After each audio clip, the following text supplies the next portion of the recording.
Planning board meeting for Waldeboro. We seem to have a quorum. We're still missing one person, but we. Oh, did she? Perfect. Everybody's here.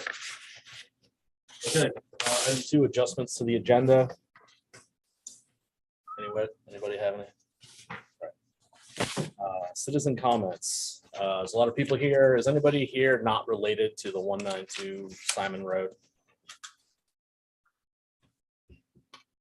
Okay, then let's just dive into that. We have a revised application. We have a lot of people who are interested in this. This is probably going to be a somewhat contentious meeting. I ask everybody to be respectful and let people speak. And hopefully we can come to an agreement on everything here.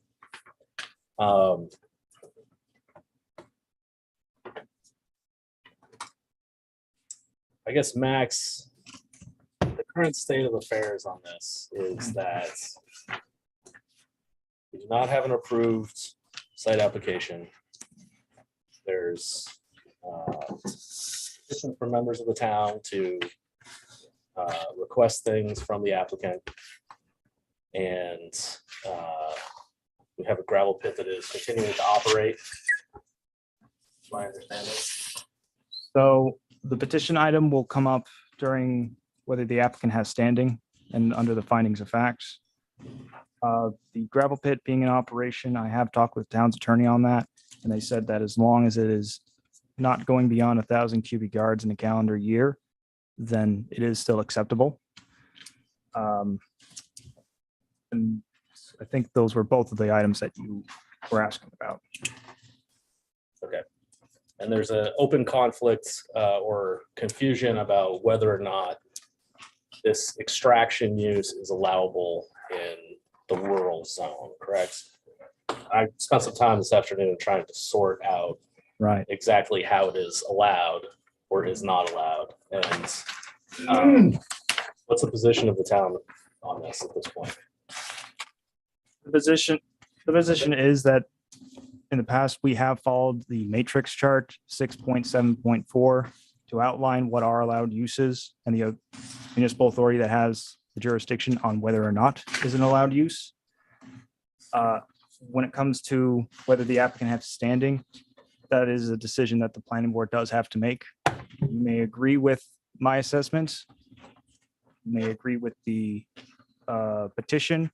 You may also agree with Daryl Flagg, who initially mentioned that because it's potentially because of the pre-existing use and because it's just expanding on that, it shouldn't even have to come to the planning board. So there are 3 options the planning board can make on this decision.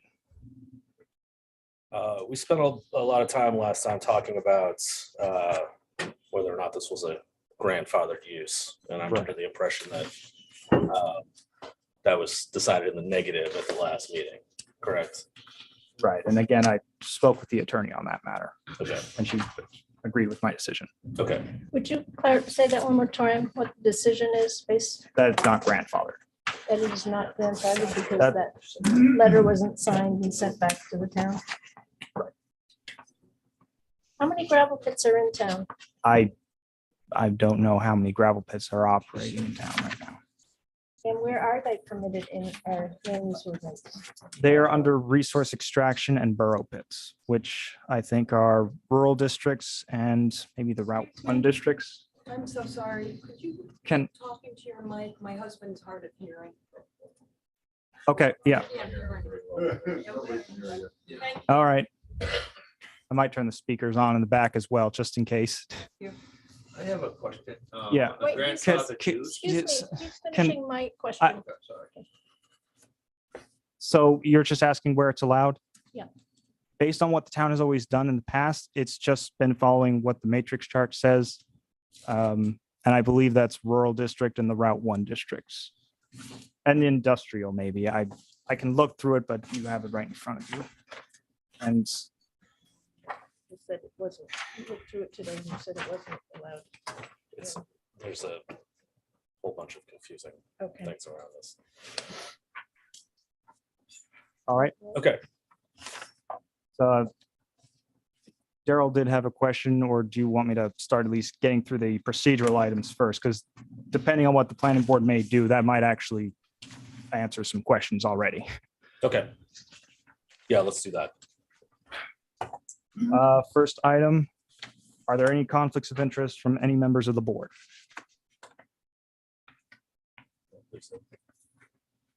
Hearing none. Second, does the applicant have standing? Members of the planning board should have been provided a findings of fact that outlines, let me find it. The permits, locate, yes, here we go. The applicant has proposed to expand a resource extraction operation, AKA gravel pit, as defined in the Waldeboro Land Use Ordinance on page 15-4. Planning Board is authorized to review this application under section 6.7.4 for resource extraction in borough pits. The applicant is DR Flag and Sons Trucking Company, who is represented by Daryl Flag. The owner of the property is David and Patricia Christensen, who have a lease agreement with the applicant that should be in your folders. The property under consideration is 192 Simon Road, App R20, Lot 3. The lot has a total acreage of 80.2 acres, according to the Waldeboro Tax Assessor's agent. The lot is in the rural district. Currently, the lot is being used for a single-family home, although it has been used for a gravel pit in the past. The proposed land use is to expand the gravel pit to excavate 7 feet of gravel over 2 acres of area. In the previous 5 years, the only document, a notification from Maine Forest Service for this activity. Beyond the 5 years, all permits on file are associated with the residential home. The site has had a gravel pit prior to this application. I deemed the application ready for planning board review with the applicant submitting the following documents. And keep in mind, this was submitted about a week ago. This was before I got all the supplemental information as well.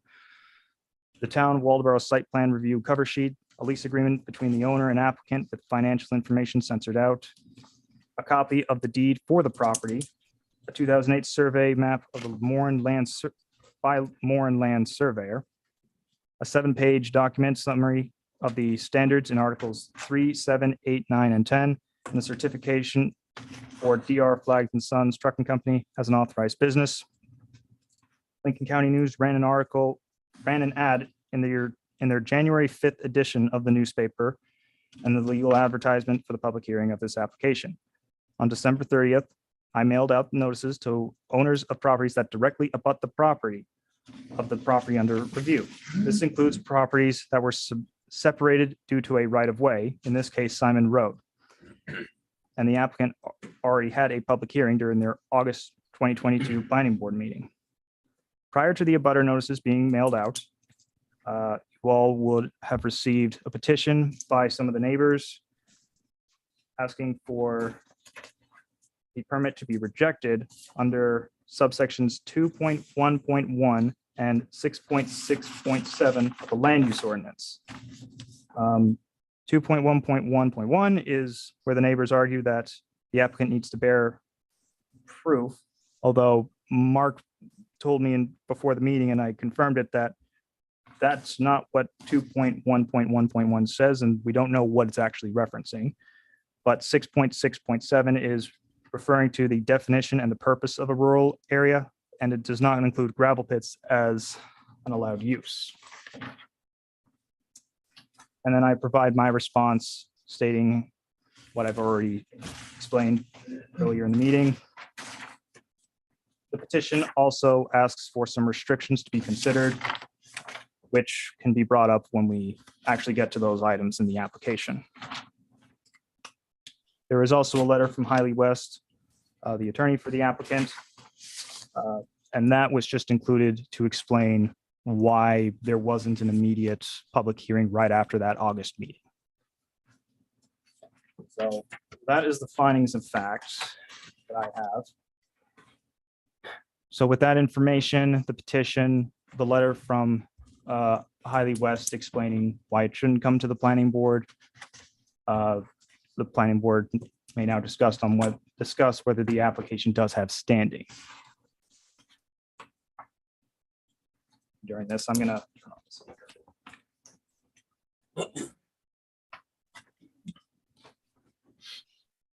I don't see any reason why the applicant doesn't have standing. I have issues with the application itself, but it's potentially a permissible use. Provided all the information about you know, who was involved with the operation.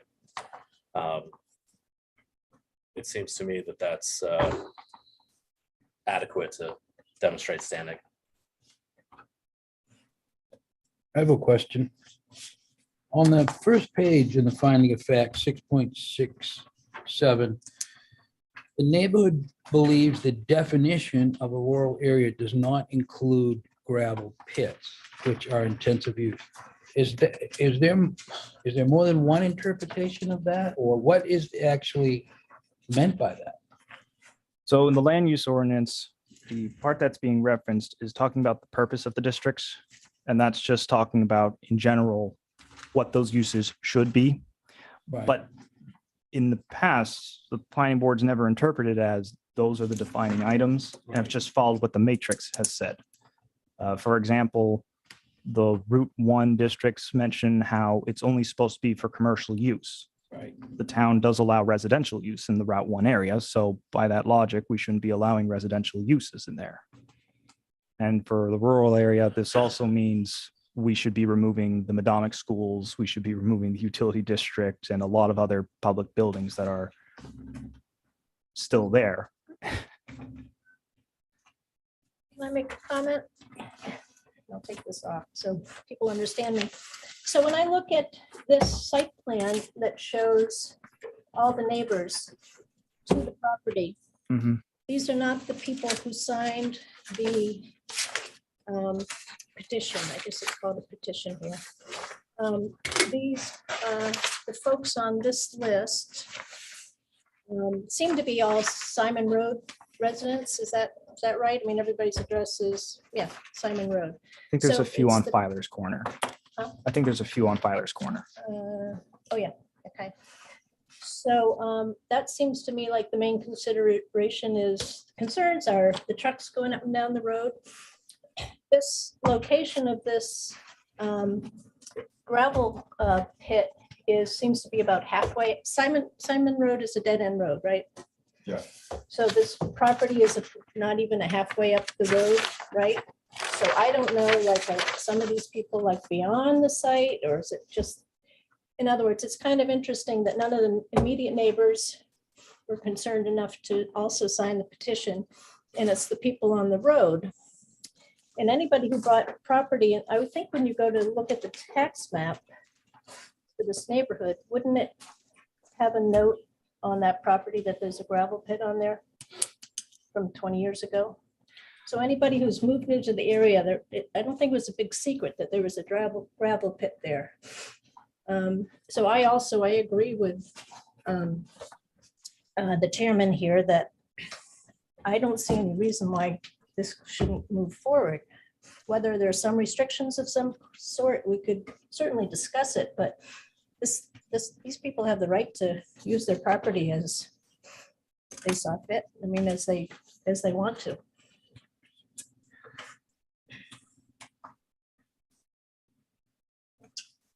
I just wanted to comment on, it was under the matrix, it falls into 6-7, second one down, excuse me, the top one, where it talks about rural residential, rural village, Route 1A, Route 1B, and industrial all come under planning board for review. But that is resource excavation and the Burrows pit that you were talking about. So I feel comfortable that that does fall under, you know, the guidelines of us overseeing that.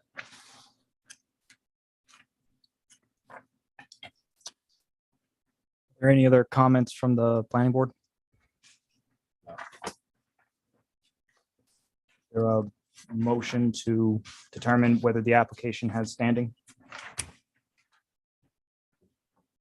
Make a motion to. Standing. Is there a second? I'll second. Further discussion?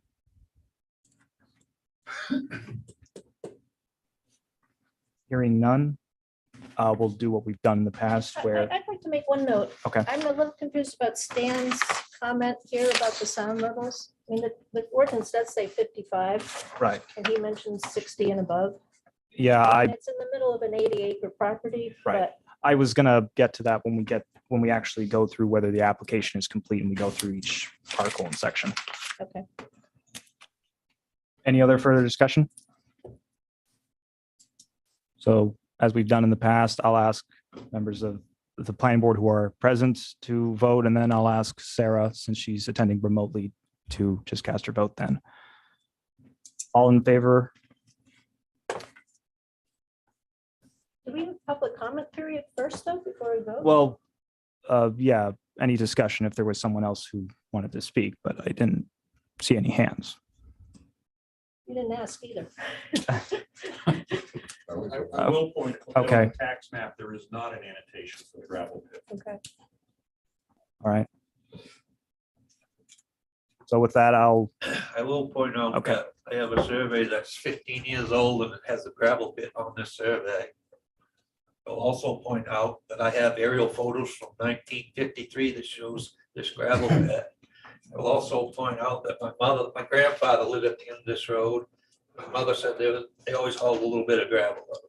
This is a grandfather. This is not what the question is about. The question is about whether you have standing right, to file this application. and So you if, vote not understand? well, Yes, yeah. right. This is just determining if they're standing to move forward on the application. Verifying that it might not be on the tax map, but it's on It's the not survey. Okay. relevant to what we're talking about. Right. This is just determining whether to move forward on the application and addressing the petition. So we'll do the vote one more time, just keeping that in mind.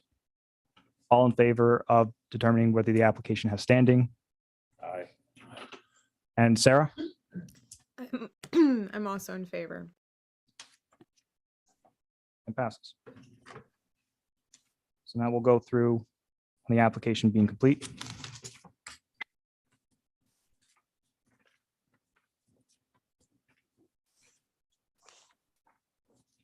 First, we'll just go through section 3.5.1. Standard application review documents.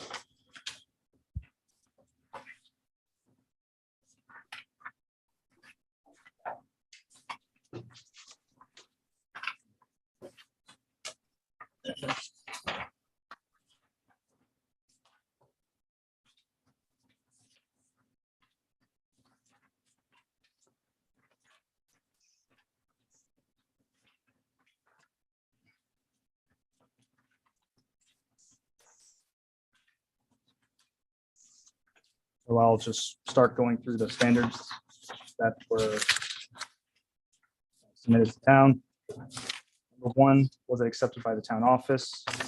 Yes. Two, is the application submitted on forms provided by the town office? Yes. Provided. Applicant information was provided. That should be on the cover sheet. Property location and details. That should be provided on the cover sheet, as well as site maps. Verification of the applicant's right to title and interest in the property. Everyone should have received a copy of the deed and the lease agreement. Application fees, refer to the site plan and subdivision ordinance, so the cover sheet, I should say. Estimated cost of the proposal and proposed construction schedule. Estimated cost $30,000. Should I just read through every standard, or do you want me to give the planning board a chance to just read through everything and then vote on section 3.5.1?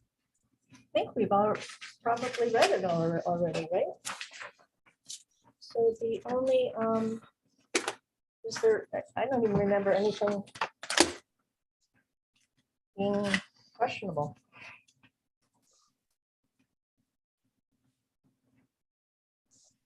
Should note, Side should be. Time to read through this. I should note that the project scope has changed. I mean, Daryl, do you want to just briefly explain the change of scope, or?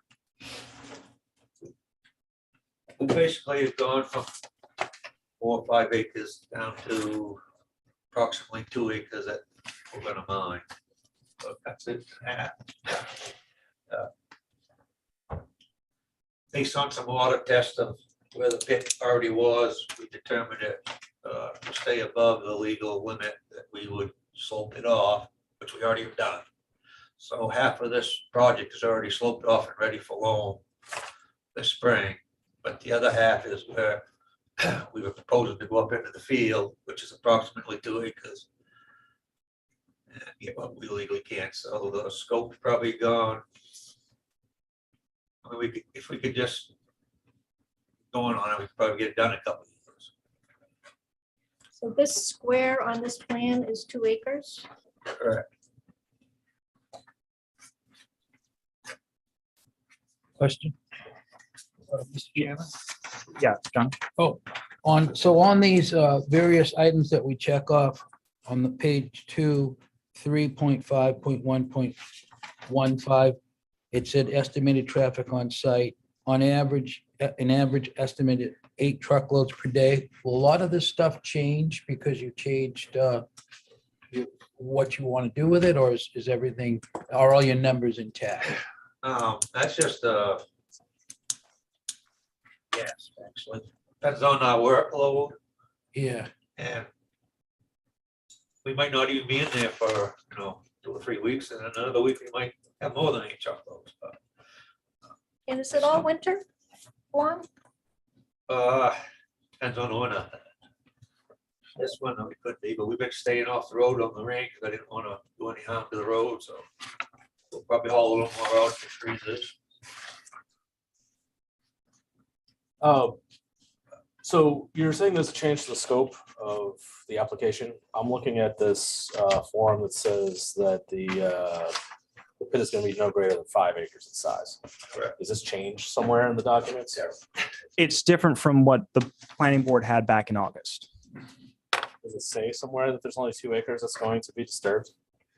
It's not disturbed because we've sloped off the old pit, so it's disturbed. I don't think On that page answers my 1, question. the description of the project states excavate 7 feet of gravel over 2 acres of area. Where is this? On page 1, right after the cover sheet. 3.5.1.8. Yep. Will you remind me, was August meeting a pre-app or application? It was a formal application at the time. And it was withdrawn or something? It's amended.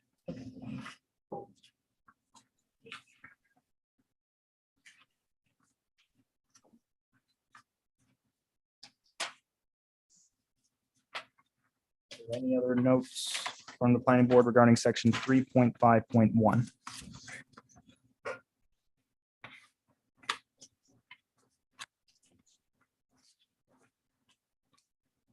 Yeah, I've got some notes on that.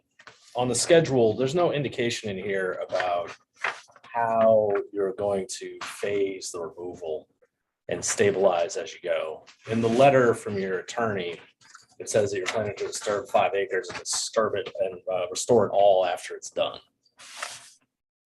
So I don't have any sort of explanation here in the documents about what exactly you're intending to do. When you were here last time, you said you're only going to disturb an acre at a time. But your documents don't say that. They don't have a schedule for how you're going to restore it. Just have phases in it. That might have been the supplemental.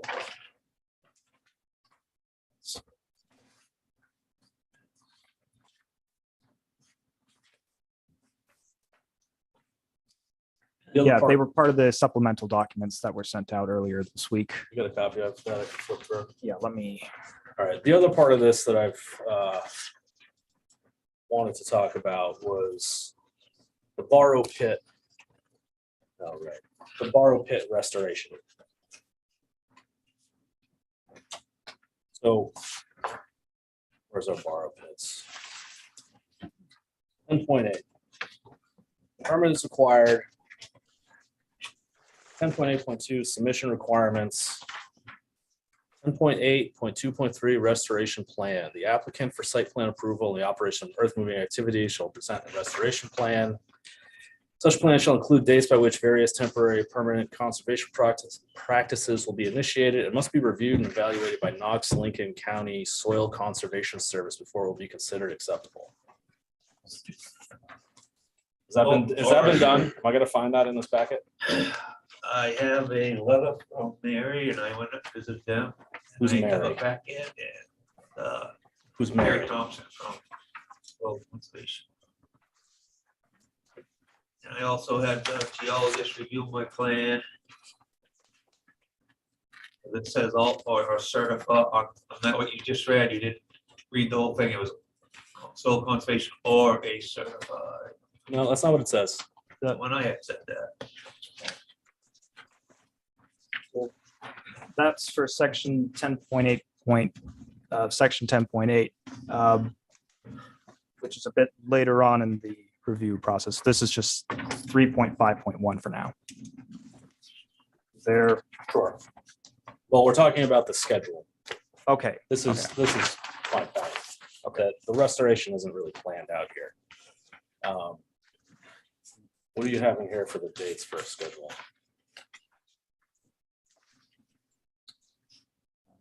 So you have a phasing plan. Phase one, With- old pit, approximately 2 acres, has been sloped, ready for loam, seed in the spring. So you got Guys were two, supposed to get, did you get this? yeah, I got it. You got 2 acres of disturbed soil out there right now? That hasn't been stabilized? It's stabilized, it cannot leave the pit. It's, It hasn't been loamed and seeded? we just did it, sloped it off, Okay, but did I have my Chris Cavell? I can answer a lot of those questions. Why don't you give me that? My name's Chris Cobell, I'm a licensed professional geologist with 40 plus years of experience. Actually, I'm emeritus. I did the test pits, I did a reclamation plan. Pretty much all the things you're asking for. But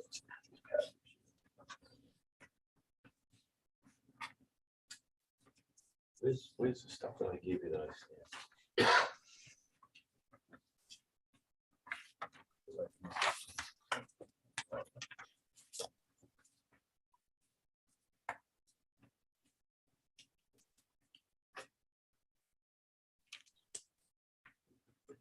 I guess, to answer your question, it's a working pit, so it doesn't have to be stabilized until, you don't have to do erosion control until you feel like it? I do have erosion control. There's erosion control there. In place, There's 2 acres of unstabilized soil? Daryl, find it. Find it. no, it's a work. Okay. That's, Let's move on. We'll get to this when we get into the Well, We details. have what you're asking for.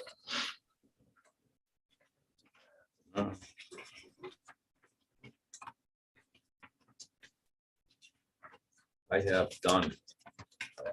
Information. I gave it. Where it is. But I stamped it. are you talking about the one where you've written I out? stamped it. Yeah, it should be in the supplemental forms. I guess we did. So why do we think that this reclamation plan meets the intent of the requirements for the restoration plan for a borrow pit in the land use ordinance? It basically was cloned from an existing reclamation plan. They're pretty much all standard. They all- Okay, the requirement was for it to go through Knox, correct. Lincoln County. That does not seem to have happened. Well, is there, I thought you said there was a regulation either I could stamp it or Lincoln County Soil Conservation could stamp it. Can you find that? I mean, we can go, I mean, if there's a conflict, whether I can stamp it or Lincoln County Soil Conservation can stamp it. We'll stamp whatever I stamp, so. What's the time period then over the extraction process for this to be initiated at the very end? For the reclamation plan, Yeah. he's already started it. I know, but what's the end period? Is it that 7-year lease thing or the 5-year lease or what? How Talk does to it? the lawyers about that, I'm not sure. That's a question. When are you required to put the site back together? I By was doing it in stages, which I was gonna do the existing pit that we're not using, but rather have a big hole that we sloped it off. And there is silt fence in place.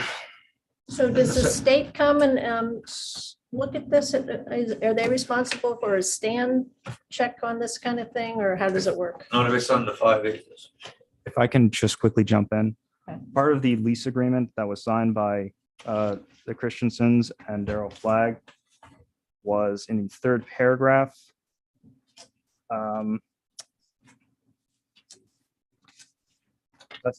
Leases agreed to lease gravel pit agent for a period of 7 years, convey a first attracting material. Half of loan to be retained for reclamation of pit to be done by agent within 6 months of completion of the 7-year lease, unless an extension is granted to agent for additional years. I don't know if that answers the question. But there's at least a private agreement.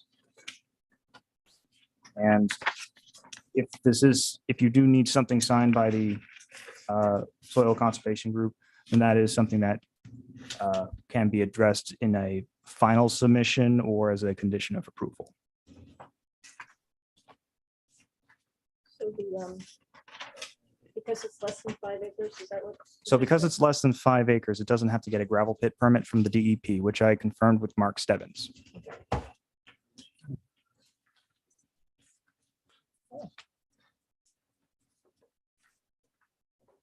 This is a letter from Mary Thompson Knox, Lincoln Soil and Water Conservation District.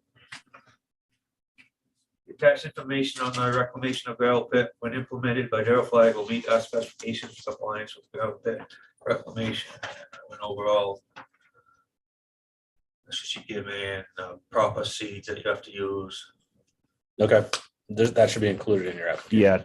Daryl, do you mind if I grab the letter and just make a copy?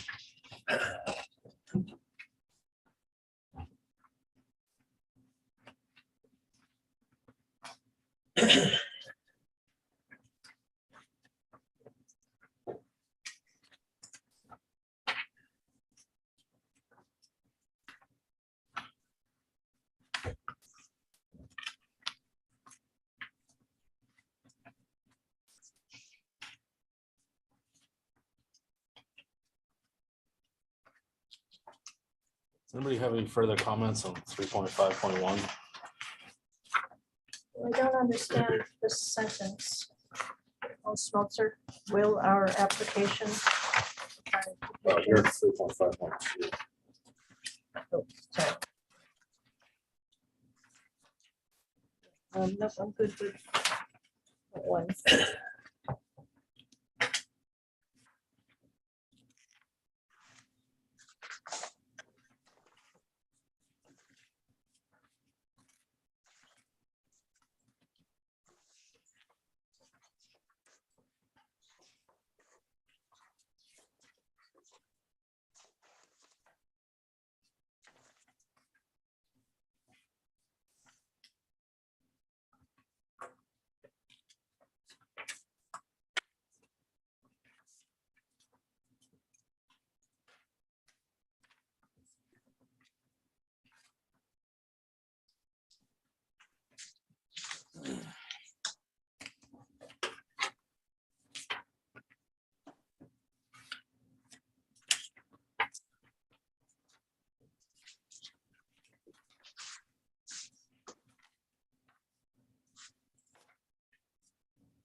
You can copy.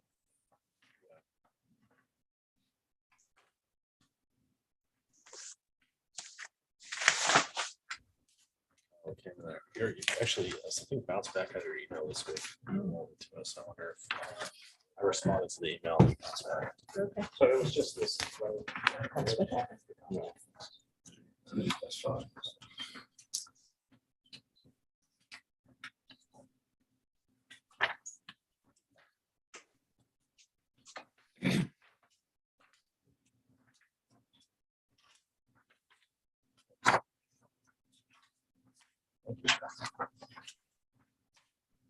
So is there attachments with this that,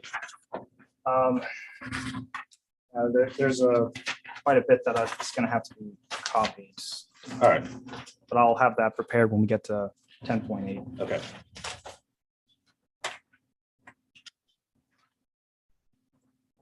Oh, So I don't think we actually have any issues with accepting 3.5.1. there's just 4 not applicable items, which is 10, 12, 13, and 14. Talking about local, state, and federal permits, estimated water and sewage provided, estimated site can connect to sewer, and a septic system.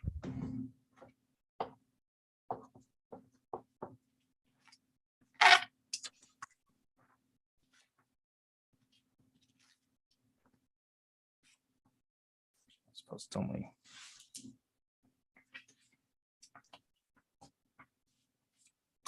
Actually, I suppose it's only 12 through 14. Never mind. So it's not applicable for 12 through 14. Right. Because those are talking about hooking up to sewage and water systems, Okay.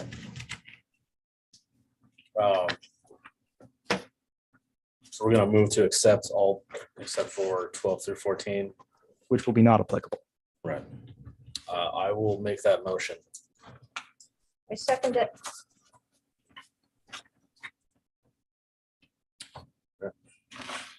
Is there any comment or discussion? Motion is to accept or consider 3.5.1 complete with 12, 13, and 14 being not applicable. All those in favor? Aye. And Sarah? I am also in favor.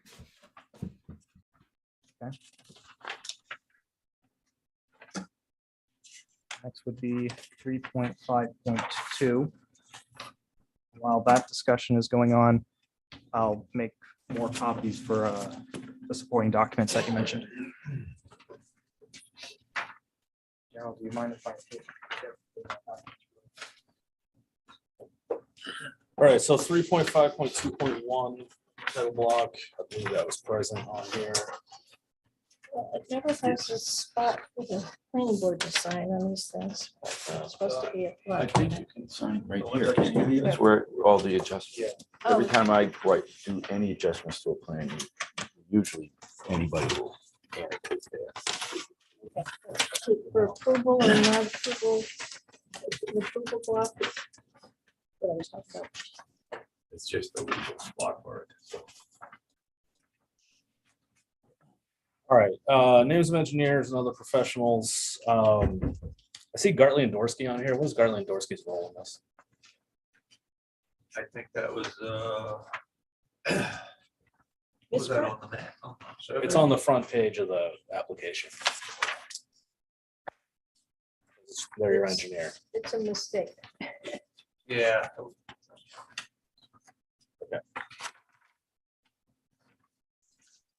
So the address, PO Box 1031 is your address?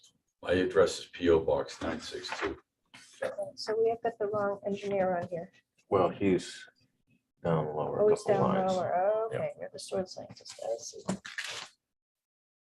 Right.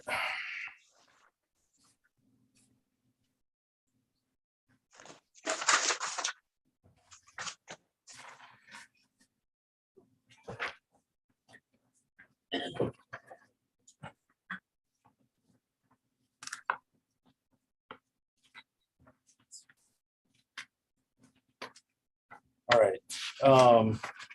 Approval blocks 3.5.2.3 and 4 and 5. Where are these blocks located in this document? We're saying that it's this drawing here. Could we just make one up? Right. Give me That a ruler, I'll make one up. that can be in the final presented one because when there, in case there's some conditions of approval, then it will be in the final site map. All right. There's no need for any building or structure drawings. I think that's applicable. Estimated peak hour of traffic and average daily traffic. Is that in the supplemental here?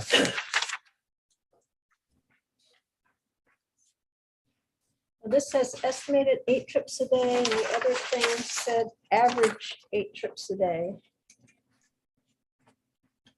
Which is correct. Well, Going to be 12 trips a day sometimes. It could be. Other days it'd be 0. So it takes about, how many, it takes a minute to drive down that stretch of road. Hmm. I think I saw it somewhere, but these trucks have a certain mileage they got per hour they got to stay under. I mean, they can't go zipping down at 45 miles. On this road. So what's that standard? No better speed limit or something. But my drivers been real good about speed, noise. What are you trying to ask? How fast will they go? Yeah, I mean, what, is there any limitation on how fast they can go down that road? It'll be the speed limit. You know what that is offhand? It's like 35, but I don't Yeah. believe they go that fast. They're just going slow enough. I'm actually one of his drivers. Yeah. I idle in and out of there if I'm doing anywhere from 20 to 21 miles an hour at tops. You're at the lower end of it. Oh, yeah, and Okay, the rest of the drivers that I know do the same thing. gotcha. We idle in, we idle out. We don't try to make any noise. Somebody's blocking, we move over, you know, more than what the state guidelines are for, you know, the 3-foot rule and all that.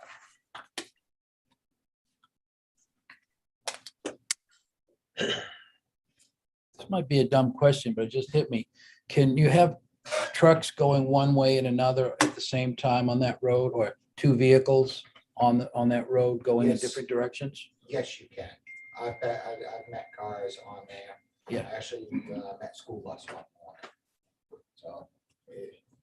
Plenty of them. I mean, people just drive like human beings. So the question that we're actually trying to answer here is, what is the estimated peak hour of traffic and average daily traffic? So when are you running trucks in there? Okay.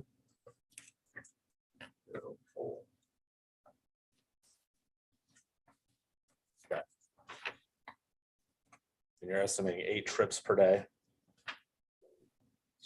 Correct.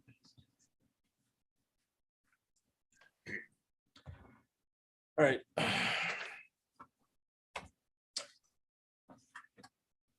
Number 8, site map prepared by a professional engineer or architect. I think we have a land surveyor. This one. I don't really see an issue with that in this particular case. Stormwater and erosion control plans. Did have a question about that.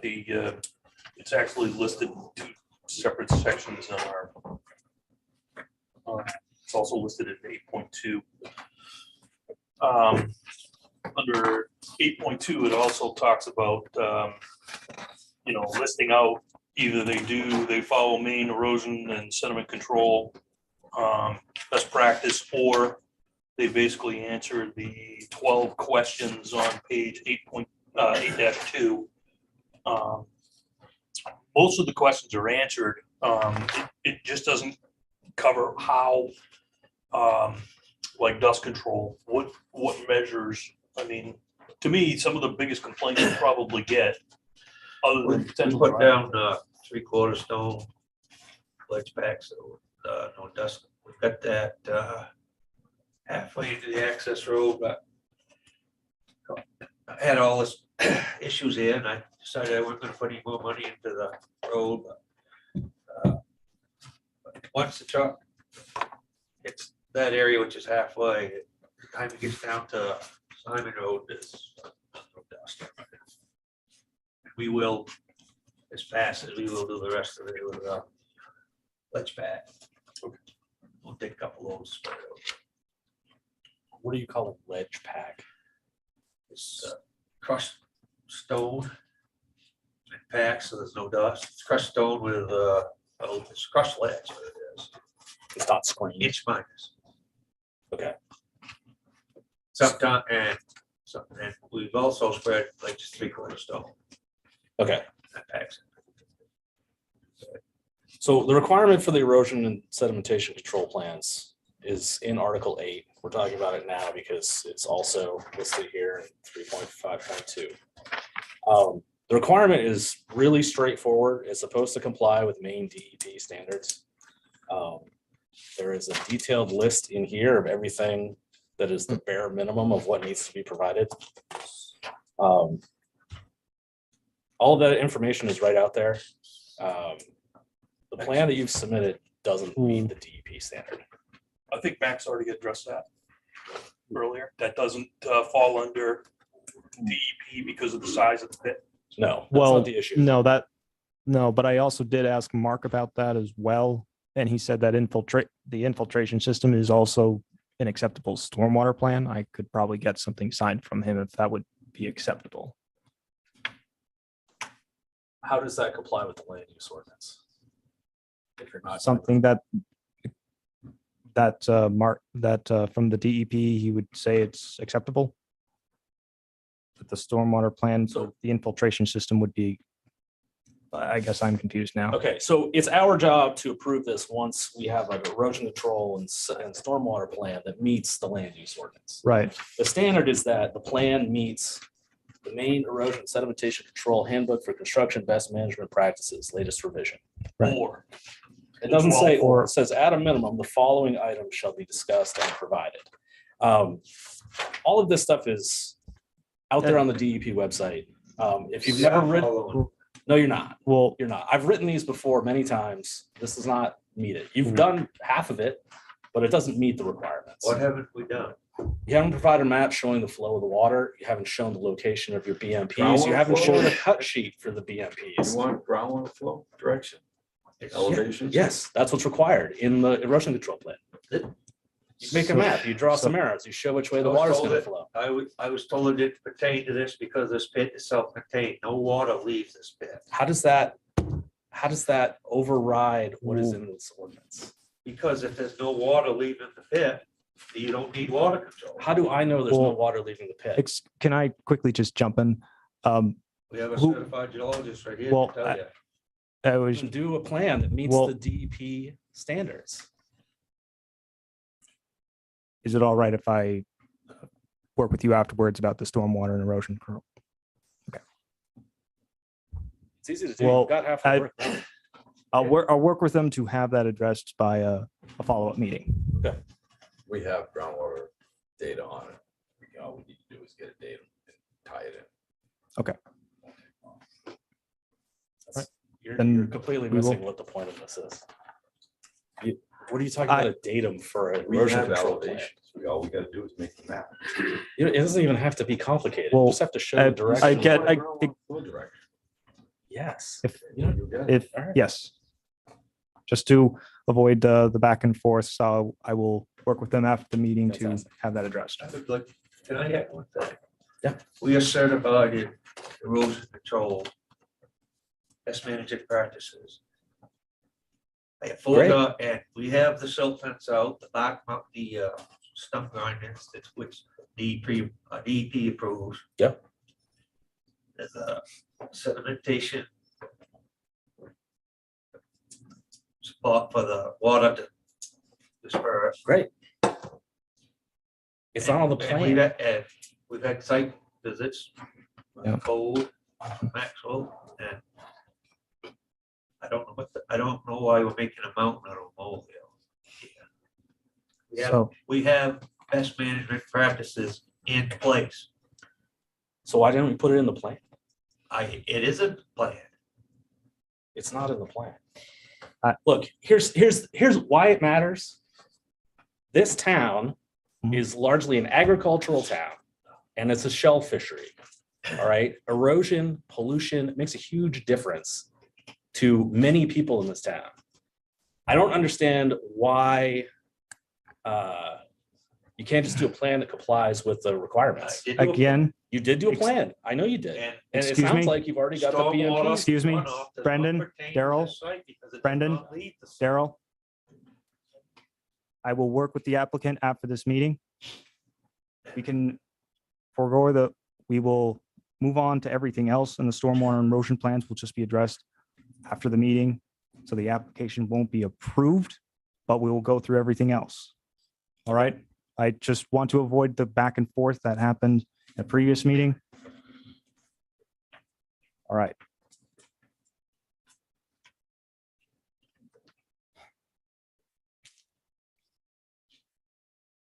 Anything else for 3.5.2? I don't know anything else.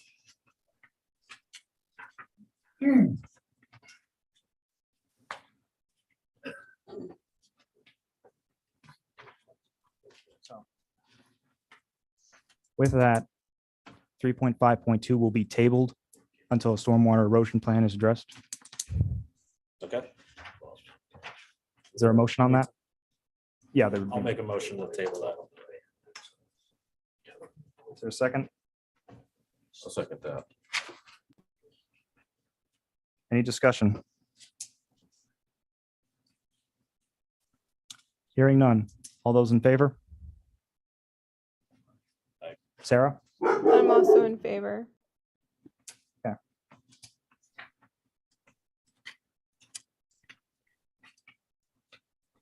Article 7.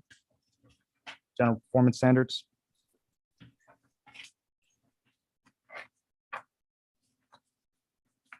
That's the only question I had on 7.6 when it talks about the noise. Yeah. We started addressing that earlier. We got a letter from code enforcement officer Stan giving us numbers. Those numbers are not jiving with the 55. And I'm just curious, what's the location? Where was the location taken? Because if the noise levels are, next to where the trucks are, well, that's one thing. Is it on the property line Stan, where the neighbors are? But it doesn't really specify in Stan's letter. and Daryl can correct me if I'm wrong. When Stan got back, he told me that he did it at the property lines because that's where it should be measured at. And he explained that with how he measured it, it was always low with the 3 exceptions. One was the safety beeper, which is exempt, and that had the highest note. The other instance was when I think the excavator hit some frost during some digging, but that was a very quick second and was more of an outlier than anything. I believe that letter also said that when it was dumping a load into the truck, it was making that same 67 decibel output. Right. There's that letter, which was- Yeah, it's dirt hitting the truck body was 67. Safety beeper or backup alarm, I'm assuming is what they're referring to, was 70 to 71. And then the loader running was did not go above 60. But again, my only question was, it's listed as under 55, but did not exceed 55. But yet Stan's letter really doesn't clarify that. Yeah, and again, he mentioned that those were the more outliers that were just very quick instances. So I could just have him maybe clear up that matter a bit more. If you could, that would be great.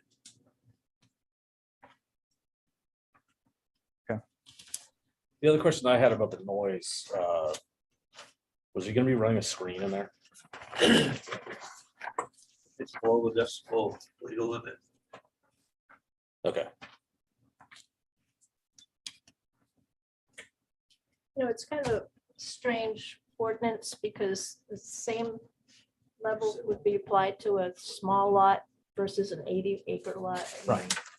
It's And that's why not much refinement in this. that's why it's usually supposed to be measured at the property line, so that if it's a lot more inland and away from everything, then not gonna have that issue.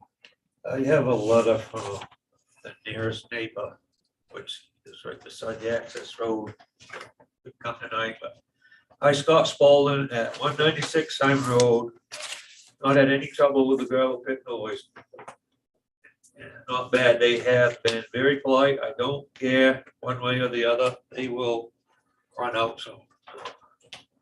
Push it through. If we can just get close. Thank you. That's the nearest neighbor, so. And he told me he can't even hear us now. My neighbor gave me that letter. He didn't want to come to the meeting. Thought they would have been done by now. They would have got all the gravel out by now if it's just done it. But he wanted to make sure that everyone knew his driveway runs exactly parallel to the road going into the gravel pit. For at least what, 150 feet, 200 feet, 300 feet? I don't know, pretty quite a way, right? Not what, 10, 15 feet away from your road? And he's probably, if we were ever gonna bother anybody, it would be Scott. He's on board. Yeah. And my other neighbor that's on the opposite side is Fred Merrifield. He was on board also. So the adjacent properties right next to the gravel pit, everybody's like, they can't even hear it. My son was visiting us from Boston the other day and gravel up, and Daryl went back to move a couple machines around and drive up the road, and I didn't even know he was there. So far, so good.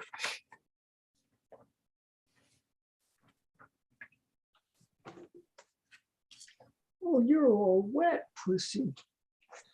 I don't have any So comment. the rain's crazy.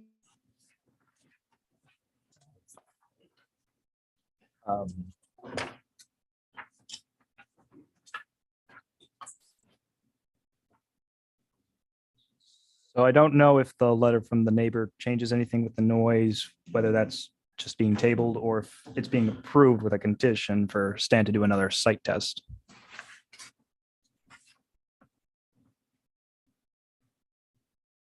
If Stan, states that it does comply with the 55, then I'm good with it.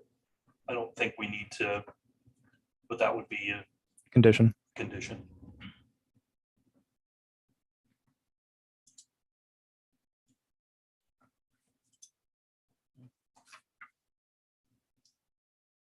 Yeah, I'm in agreement on that. The fact that he's saying it doesn't, the loader running does not go above 60. 7.6 calls for the limit to be 55 decibels. So let's have him do a test and, reference it against the standard in 7.6. Okay.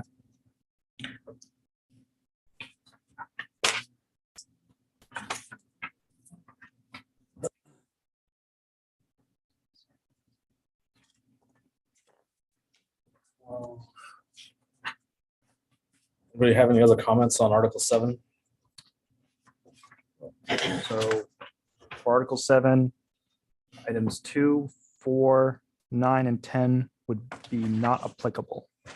That's construction standards, historic village standards, sanitary provisions, and signs.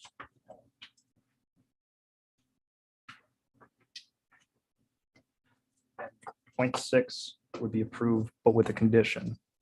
And that would probably be addressed by the next meeting anyways, since we're gonna have to get the stormwater erosion addressed, so I'll probably have Stan have something by then. Makes sense to just table 7 then. Should we just wait for that to get resolved? I'm not sure how to. You can, it's a decision up to the board. You can table it, or you can just, I would maybe table it if this is something that's, you just want Stan to address, and we're gonna have to get the next meeting anyways. All right, I'll move to table Article 7. I'll second. We have time to amend the ordinance for the June vote. Hope so. Any discussion? Motion is to table Article 7. And this will be to address the noise standard. Brendan made the motion, Sarah seconded.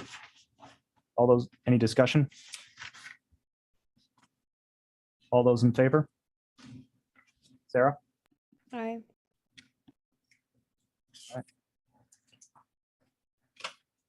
Article 8. I'm going to assume it's safe to say it's going to be tabled for at least stormwater management and erosion control, but we'll go through the other items.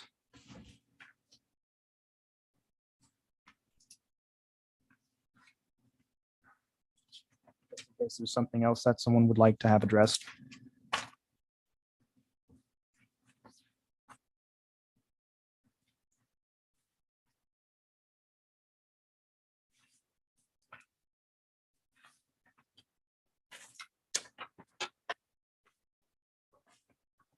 8.10, the application says refer to site map to find river streams, brooks, or wetlands.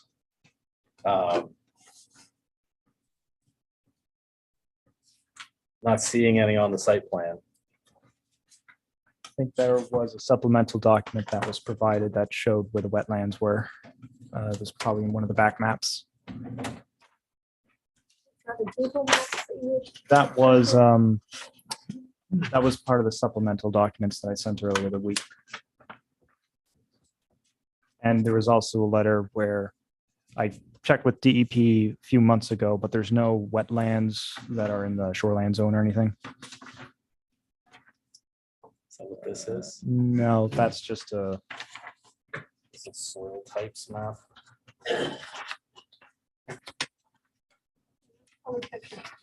Always that shows the pit.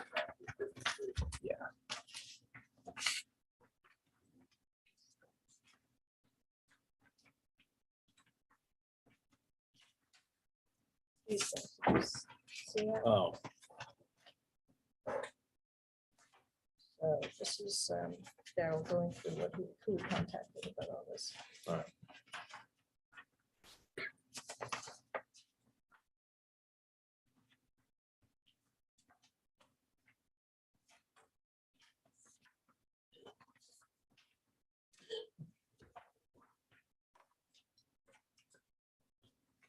get the location of the wetlands on it. It says they did not have area near to resource protection, and it told you that unless Waldeboro has referenced it under shoreline zoning, that I was okay. From the DEP.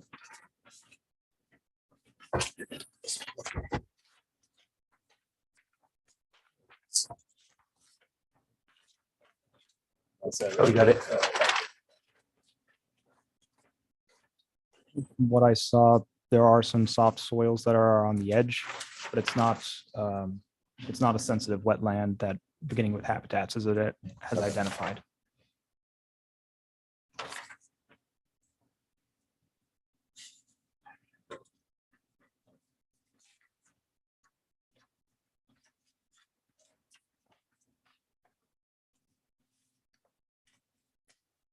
Aside from the stormwater and erosion control, I don't think I have any comments about anything else in Article 8. Else?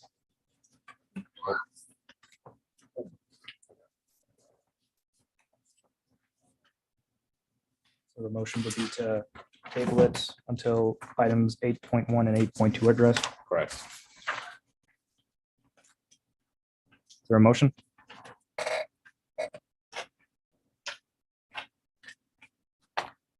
I'll motion to table Article 8. Is there a second?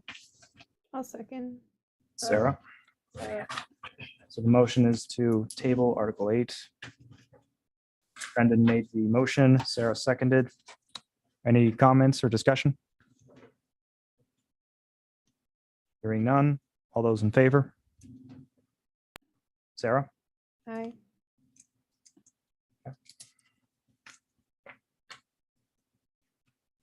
Next is Article 9. That has 9.1 being not applicable. And, I'll get the documents for 10.8 while you're all talking.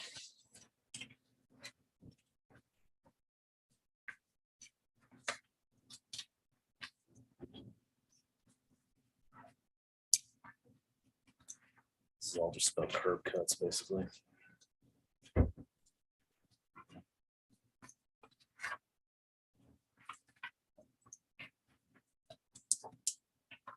don't think there's much of Article 9 that really applies to Nope. this application at all. Nope. Any other comments about Article 9 on this? Wait for Max to come back. To accept that part of this. So Daryl, I get that you implemented good practices as far as the erosion stuff goes. Correct, it's all in place. I totally get it, but we're in the predicament that we don't see it on this piece of paper. So that's all we're asking for. Is notes to that effect. I had that phases, how we were gonna do it, Mhm. and yeah. It's what you're asking for, I didn't have written down that the silt fence was, I thought I had that written down somewhere, that we should have the silt fence in the road. Be nice to kind of all the different notes were like in one spot. It's pretty limited.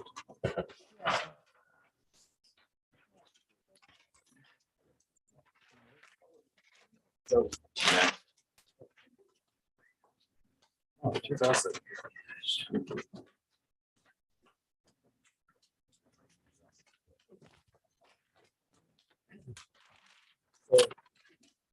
Max, am I correct in understanding that this is the attachment that goes with that letter that you handed us earlier? Yes.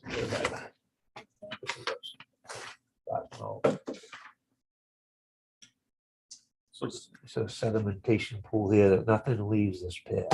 So, A stormwater runoff plan should really not pertain to this because it does not leave this pit. Mhm. It's all contained. You still have to do the plan, because we need to, we're gonna have to vote on this. I will- and say, I understand that. You're but I complying. did have in the plan, the geologist, he stated right here. Stormwater runoff plan. Where did that go?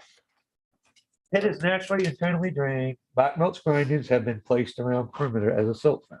That is the plan.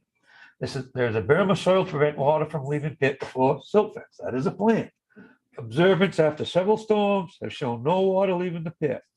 Silt fence will be monitored and maintained frequently. CEO has verified the pit is internally drained. Sam, you verified this. I don't know what else you want me to do. Go to the Okay, DEP, go okay. to the DEP website. Well, My requirement sti- is that you again, comply with the DEP again? standards. That's all it is. again, we're not gonna do the stormwater erosion control debate again. that's the only thing that's holding us up, if we have it implemented on site. Just holding me up one more time, that's something we've already done, is my point. It's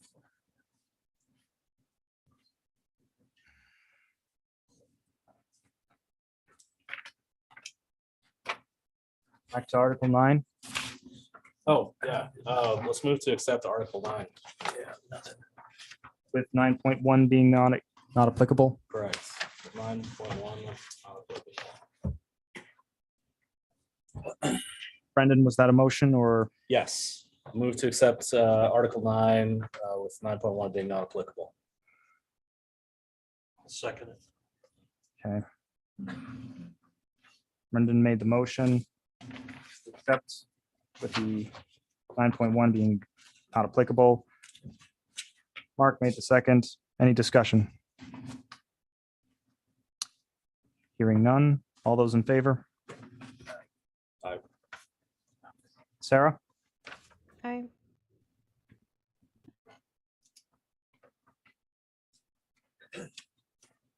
Article 10.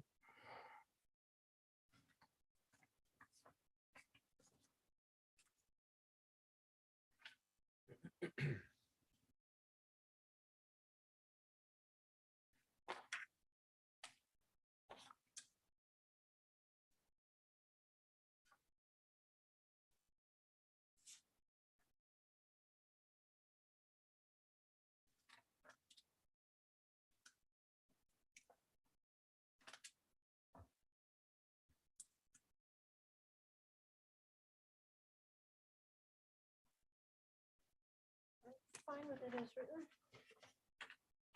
I have a question.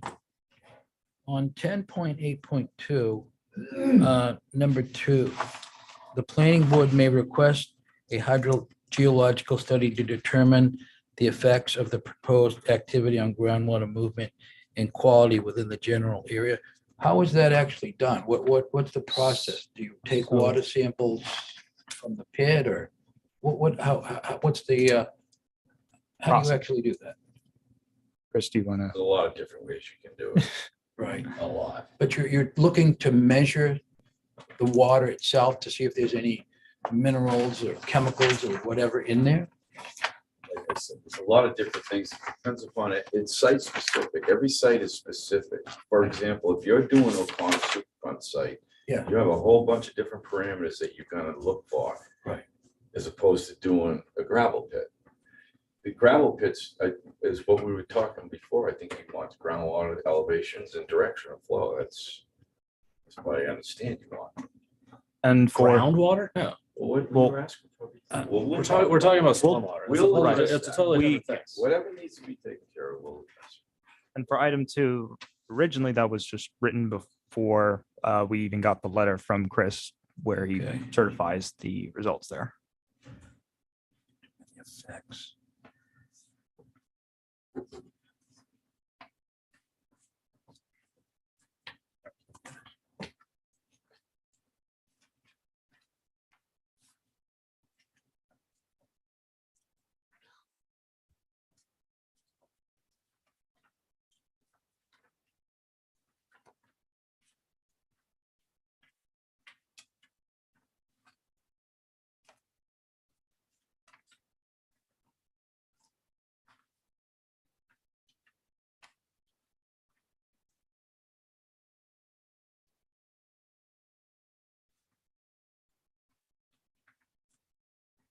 Any other questions for this section? We're still on 10? Yeah. I think from this letter I got, I was a little confused. When it says 10.9, within 6 months of completing operations, will the site be in line with a restoration plan?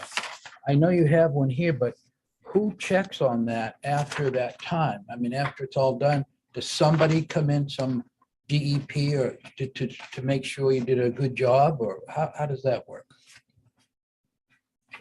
This doesn't fall on the G regulations as Right. far as it's under 5 acres. Right. We're qualified, we take classes in erosion control, best management practices, and we I'm just saying, but does Self-test anybody ourselves. check it? we just check it, Yeah, monitor it, and if it needs to have more, we put more. okay. Usually the way that this works is the contractor's required to maintain the erosion control, stabilize the site. And if something goes wrong in that scenario, the purpose of doing this is to show that the contractor either did or did not do the things that they said they were going to do to stabilize the site. So basically, the reason why we're so adamant about having this plan is because that's the only way that we know that any of this is going to happen. Because nobody's My going contract. to go back and check this out. Well, You might be the only party that actually cares Well, no, about but this. in my contract with Daryl, it's kind of important. The reason I'm even doing this gravel pit isn't really to get the gravel, it's to fix my yard. That's something that hasn't been talked about. This gravel pit word is really, it's nonsense. I have this old gravel pit, it's been there for years and years and years. I've been hauling a little bit of gravel out of it for 40 years now, every year. It's got a big cliff. It's a big hill like this. What he's doing is making a nice slope. What he's gonna do is he's already got a big portion, about 2-3 acres of it all fixed, just needs to be loamed and seeded. But to make sure that that's going to happen, he gave me a big deposit. I have a large check in the bank of Daryl's money that if he didn't do it, I could do it. So Yeah, this it was is not a $5,000 problem as was far as all. it being fixed when he's going. It's going to be fixed one way or another. Am I correct in remembering that it was $5,000 that's in escrow for restoring the site? $5,000 is plenty to fix it because he's already done 90% of it. I mean, have any of you been out to look? I offered last meeting that you could all come out, just let me know, I'd show you around. Did anybody go? I did do the site visit and I sent pictures to the planning board members to Right, show you them all see this. the- Yes. You see what I'm talking about? So it's not, this gravel pit notion, and everybody's getting all upset about gravel pits. Man, this is just, I'm trying to fix my yard. It's useless right now. I have a big cliff. Anyway, but as far as the property being fixed and everything, and I trust Daryl, like, we wouldn't be in my yard if you didn't, all right? It's my property, not yours. It's more important to me than anyone.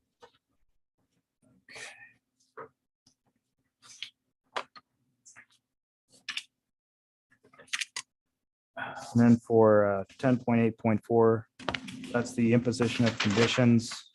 That's just a part where we can talk about conditions.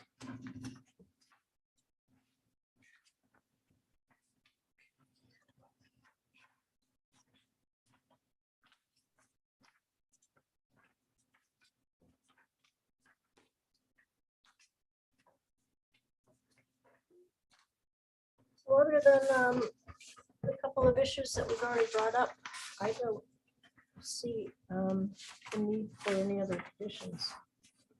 I know that the neighbors did the list here, that things that they were concerned about, but I think that the Daryl's doing a conservative approach here, and I can't see how we can restrict his business of getting the gravel out of there. Other than what he said about his times of the day and all that kind of stuff. So I don't personally see any conditions at this time that should be implemented, other than the questions that we have asked to be answered.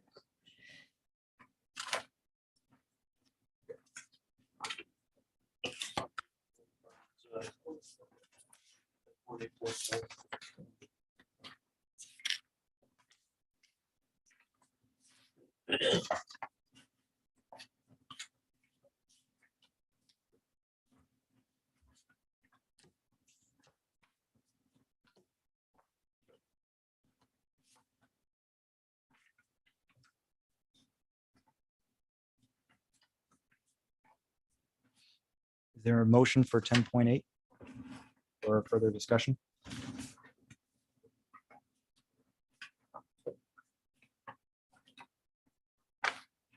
Want to summarize what we've asked for in this section? Is that Well, the this step here? Well, this is just for 10.8 so far.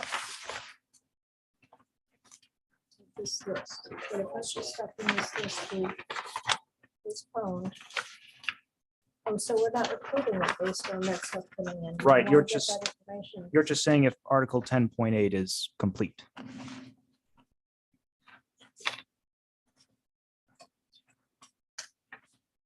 I think the only thing that we need to do is make sure that there is no, we're all set with 10.8.4. If everybody's okay with that, then I see no reason why.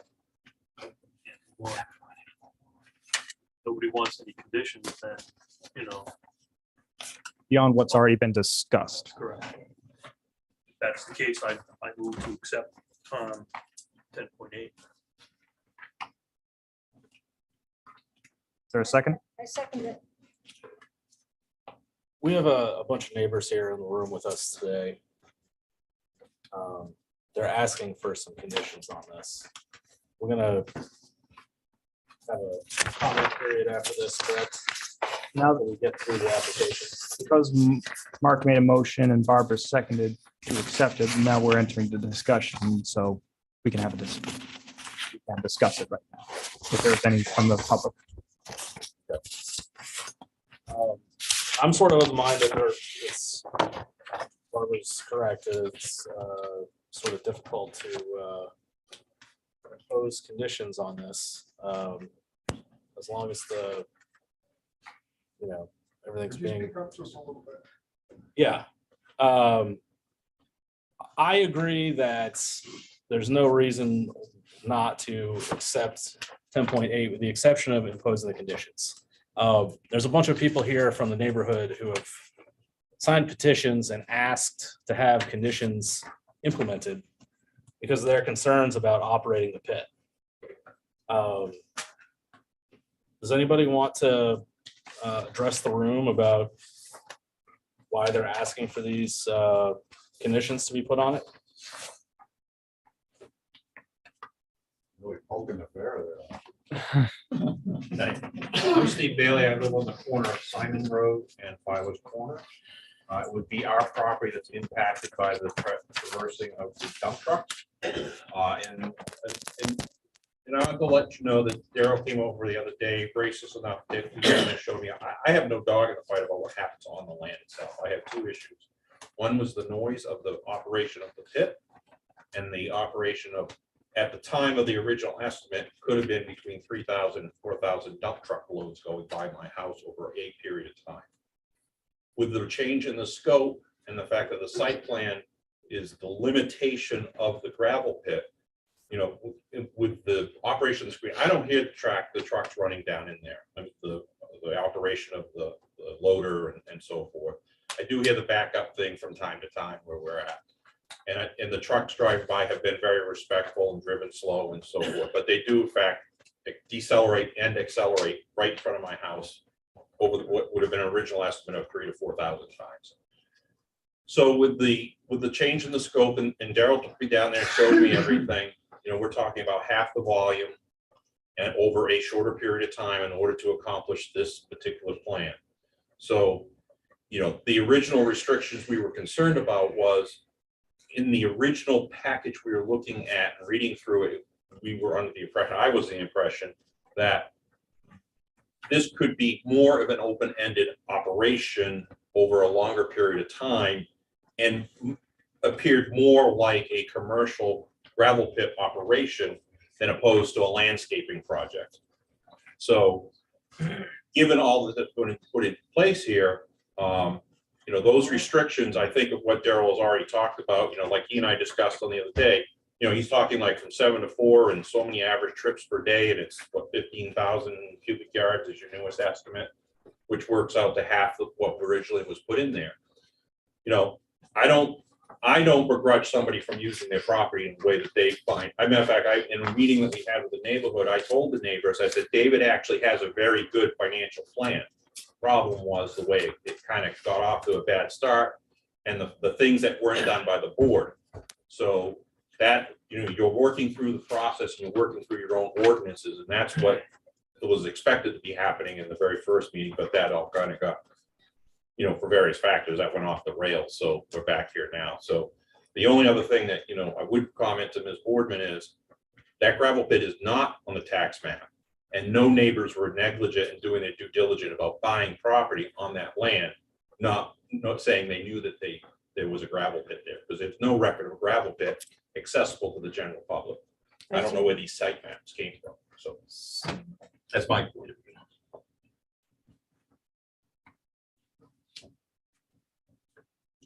Anybody else?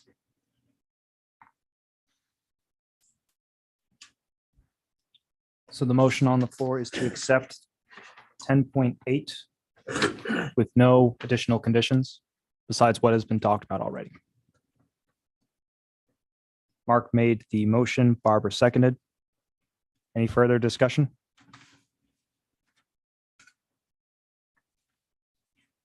Hearing none. All those in favor? And Sarah? Aye.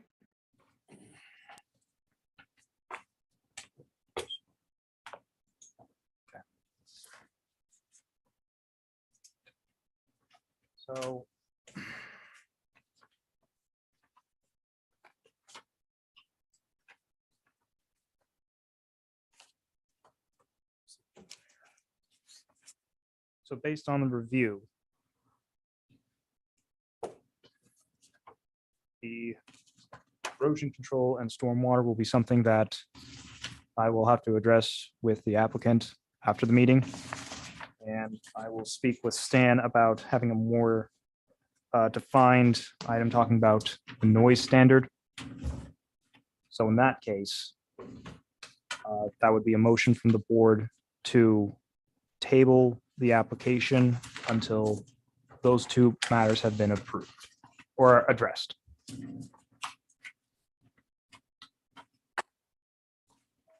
Ask a question, do we have the same level of noise ordinance no matter what zone, Correct. even in commercial, industrial, and What's different is the abutting use. So if the abutter is residential, then it's different from, Oh, I see what you're saying. I know what you were gonna. Yeah. I see what you're saying too.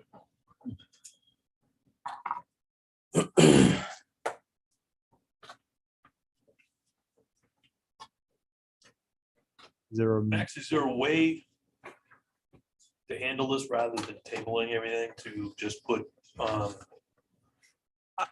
earnest back on you, that if those answers come back accordingly, that we don't stop this process? I think everything else is in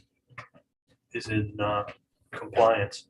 So when I spoke to Mark Stebbins about this application in particular, he mentioned that when it comes to stormwater and erosion control for a gravel pit, the infiltration system that Daryl Flagg has mentioned is something that's been accepted in the past and has been exempt from Chapter 500. And unfortunately, I couldn't get.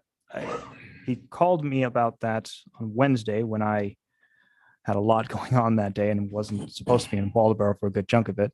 And I was trying to get that in writing before the meeting, but unfortunately, the DEP is a bit tight on staff. So it's something that it could be a condition if the board wants to do that, that stormwater and erosion can be addressed by a letter from the DEP or some type of acknowledgement. But that's, again, a decision that the board has to make. Because I'm fine with that, as long as those answers are given. I don't want to hold up, his project. Yeah, and I think, Stan obviously can talk to you early next week and we can figure that whole thing out. If we can get something from the state, then that answers our questions unless somebody has something different. So, can we have an agreement that basically states that once you have received that information to your satisfaction, that we're good to go with this? I would have, I'd like to hear more from the abutters, and I'm sympathetic to both sides. I really am. But I see a great deal of ability to compromise in this and kind of, let's get through it. Let's do it. So I see what the major concerns are, but some of these we still haven't taken up yet, correct? Are you talking about the Yeah, petition that was made by the abutters? Yeah, what they would like to have. Oh, So well- again, I'm sympathetic to. well, that was focused on in 10.8.4 for additional conditions. So, Well, Steve Bailey did speak on the matter. I don't know if, Yeah, I didn't address every one of them. I Right. mean, so to clarify something for me, once if you were to approve this permit, given this site plan and the statements of this, how much was going to be taken out of there and over a period of time and the number of truckloads from 7 to 4 and so forth. Those are in fact the conditions that you're putting on that permit, or is that just not just what we've discussed? Or are those going to be manifested into the conditions that is their plan? Yeah. That's what they want to do. Once they're done with that, it's not a gravel pit anymore. It's David's lawn. If he wants to with it. Is that would those be the conditions that you put into that permit? Or is that just something that we all understand and the permit goes forward in a sort of an open-ended way? it's part of the minutes, of the meeting, right? it's part of the minutes, it's part of your findings of facts and the actual checklist that we're going through and the site plan itself. And you could make a condition just stating that it's all based on the information that has been presented in this version of the application. Question, is it the planning board's position to accept an application like you did previously? Or is the planning board, are they authorized to put conditions on each permit, or is that just part of the discussion of approving the permit? I mean, is it a legal document that you guys do, or is your job just to accept the permit the way it is like you did before? Does Yes, that make any sense? they are allowed to put a conditions on approval for I a know we're a gravel. bunch of hellbillies trying to do legal terms, but does that They- make any sense at all? Yeah, they are allowed to put a condition on the approval since they're the ones who give the, No, I didn't mean allowed. I meant, is that their role? if the role of the planning board is to accept an application based on the standards and criteria of the land use ordinance. So if they want to place a condition that says we are fine with this application, but we want to make sure that this is I emphasized. get that. Right. No, I just meant the way Steve was talking was like, you know, another legal document that had to be written up. No, Just more stuff. right. you know. If I take the whole thing on face value, this is a 2 acres, 7's off the top, the slope, the blooming and seeding, I don't care what it looks like after it's done or whatever. But what I am concerned about is to make sure that 2 years from now, things change. And now it's another 5 acres and that's another thing. And then we have a 30-year, you know, this goes on and on and on. Have any of you gone down Simon Road and looked at the area? I have, not recently. So, I mean, it's not a place that lends itself to a full-blown commercial gravel pit operation. I It's- think it- we're over that. I know we are. Well, I know. well, No, well, when you sell the gravel, it's commercial. it's, But nevertheless, the scope of this thing is limited in this permit, right? We're not, this isn't a 30-year permit to dig as much and they keep coming back, well, we want to do another 2 acres and another 2 acres. The next thing you know, it is something other than what it's. been That's, laid out that's there. exactly the reason Even why supporting we're it. talking about the limits on it. right. And you could make a condition just stating that it's based on the application that's being presented today and based on the terms set by the lease agreement. If I'm hearing you, Maxwell, if in 2 years from now, Daryl wants to expand, he can't just do that arbitrarily. He's got to come back to the planning board to, If you're setting the conditions, restricting it to what we're talking about, yeah. but even if we don't, and he did that, would he be obliged to come back and get another permit? He would make an amendment, yes. Address this ongoing pit issue. Yeah. It's very simple. There's not enough gravel out there to continue this pit. 2 acres is done. That's it. It's like simple geology science. No, but to answer your question, you're right. It gets confusing because we have a lot of different pieces of paper here representing this conversation we've had tonight. It's not very, it's hard to get all this different factors in one place. So it's easy for someone to look it up. It's not all on one plan. It's not on the findings, it's tricky. So what's the best way to do that, Max? We're in 3 different discussions right now because there was the one that Mark was bringing up earlier about the Yeah. stormwater erosion control and the noise, Right. which you can approve it and it could just be a condition that those 3 items do have to be addressed with a letter from the DEP or from Stan, DEP for the stormwater and noise for Stan, or any other measure you'd like to make. Barbara, for what you're talking about, just this is the centralized document, so we don't have to do additional conditions. And maybe I'm now getting lost, and this is why we don't need 3 different conversations at Yeah, once. sorry. I basically agree with you about, I don't know how you feel about this, but allowing Max to track down these supplemental documents to have the project approved. How do you feel about that? I'm not in favor of that. I would like to see this done right. I don't think that if we do not approve this tonight, it has any effect on what's happening because they're continuing to operate the gravel pit anyway. So I don't see the need to approve it when we know that there's problems with stormwater, erosion control, and noise at the limits of the site. But there's not. Yeah, we don't know that. Does not. We don't know. There's. I don't know what plans. you said. There's no problem with any of those things. Yes, there is. Well, One, the noise, the code enforcement officer went out there and did a test and measured against the wrong standard. He has a There's a letter. letter from the neighbor to the abutter. Fine, fine. That's the letter from the abutter doesn't affect the fact that the noise needs to be at the levels that are required. All right, the stormwater and erosion control hasn't been done. It's not done right. I haven't been out there for a while, but you don't have a stabilized. I know, that's what I just said. I haven't been out. No, you just said that it's not done right. It's not done right. You don't have a No. stabilized construction Well, entrance at the end of your road. can, I don't even Is have to it- go on the is- property to excuse- see it's not done right. excuse me, can, well, I was about to, I see Seth's hand up, but I was gonna say, do you mind if Chris probably speaks on this a bit? We will address everything that has been mentioned. And I don't see why you will not allow Darrell to continue and receive this permit conditions. We'll address every single one of it. None of them are insurmountable. The only one I can't address is the noise issue. And from what I understand, there's not an issue. So whatever you want, Maxwell will take care of it. We're in a position right now where we're considering approving this with no conditions.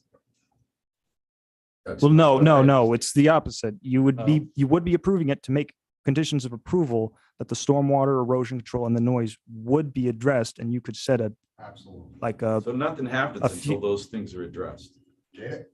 Nothing happens. You're operating the pit now, are you not? He is Okay, so what allowed do you mean nothing Nothing happens? happens beyond the 1,000. beyond 1,000 yards Yes. until this is addressed. You must have exceeded the 1,000 yards already. When we talked about this in September, you were That's per halfway year, there. we're in January. Oh, yeah, that's true. Yep. All I right. mean, we can operate there for 15 years and we get this over with To too. solve the problem, take care of all the. So- Just get it done. I do see Seth's hand up. I don't know if you want, yeah, No, So- I'm good. well, I'm not trying to. be as in, difficult. do you want Seth to comment? Oh, yeah, The chair has to recognize. please, yeah.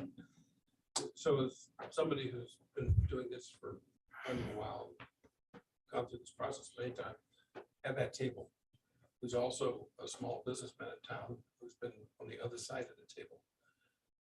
I can verify, as Barbara can, that we approved many permits, applications as complete with conditions, and approved project site review with conditions. Basically, as a balance for expedience, getting the business work done, getting the job done, getting the remaining gravel out, and not just arbitrarily delaying it for another month or 2 months if somebody didn't dot an I or cross a T. It's a good faith way to approach it. It's the way, in my experience, we've always approached it. It sounds like most of the board is in favor still of approaching it this way. So as a citizen, I can't imagine why the board wouldn't conditionally approve the permit as A, complete, and B, acceptable. Knowing that you're a quasi judicial body, if the gravel guy screws up, you're in Superior Court in Wisconsin. It's very clear and very simple. I don't know why you want to delay it a day further, having heard this has been going on since August. It seems crazy to me. If I were, or like tearing my hair out, I have plenty of hair to tear, but it just doesn't, to me, make sense from efficiency or from a legal perspective. I think several members understand that, and you've got it right. You should just do the determination of facts and finding of facts and determination of law. And as I read the land use ordinance and the state enabling legislation, you basically have to approve it with condition. Well, you can approve it or you can table it. It makes no sense to not approve it from this citizen's perspective.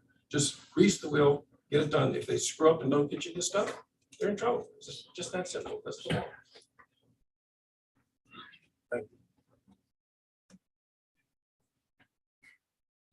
So My the- name is Sam Cohen, and I don't know any of you people, but I've lived in Waldeboro for 77 years. My family moved here when I was 5. I practiced law in this town for 53 years. And we stopped practicing, turned my license in June of 2022. I've handled several dozen matters before a planning board in Knox, Lincoln County. And it's not unusual for the board to approve an application subject to submission to the code enforcement officer or whoever you want to designate the two items that you're looking for. But it's senseless to make everyone come back here, another meeting for these two things that you know they're gonna meet. You know they're gonna submit it. I've represented Darrell for 45 years, starting out as a clam digger, then working in the woods, then excavation. And I can say I'd starve if all my clients were law abiding and agreed to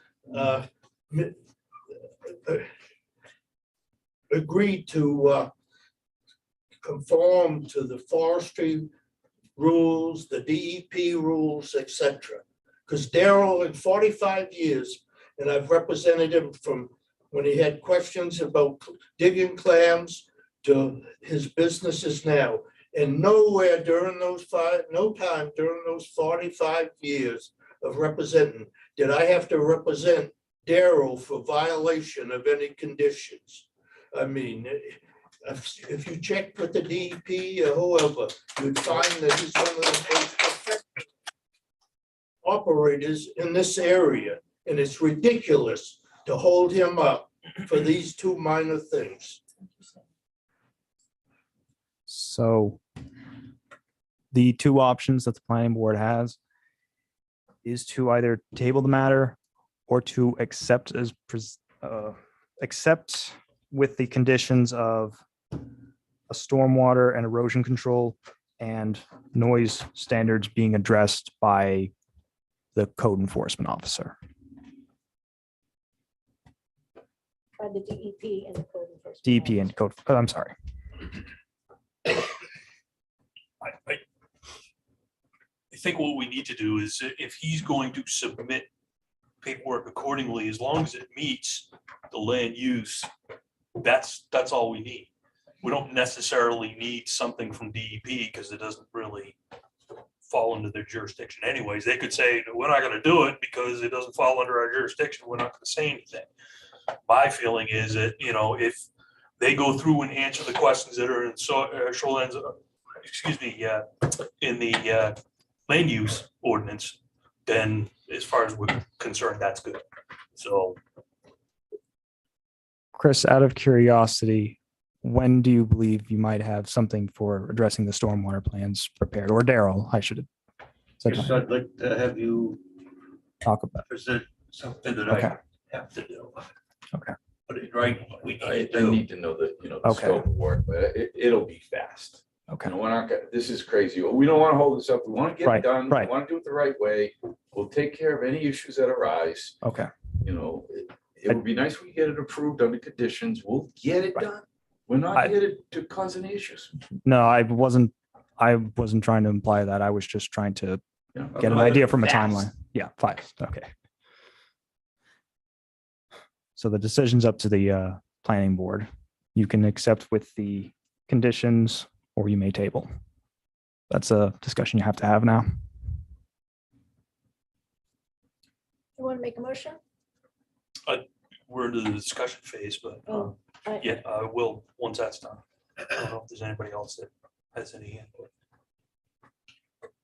I just listened to 3 men from the town and, you know, I'm an old fashioned. When someone speaks from the heart and they're truthful and they're honest and they have integrity, I tend to believe them. So I would probably tend to vote to accept it with the conditions.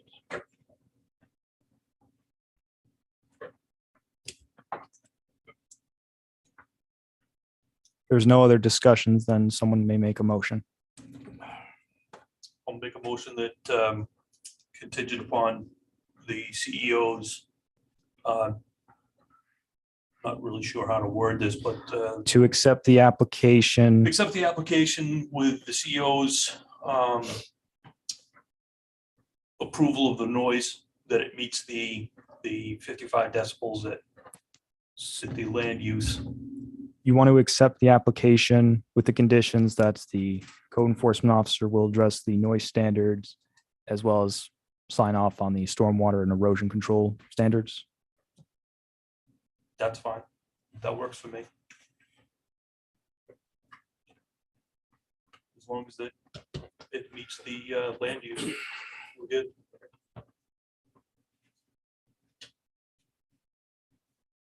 I second it.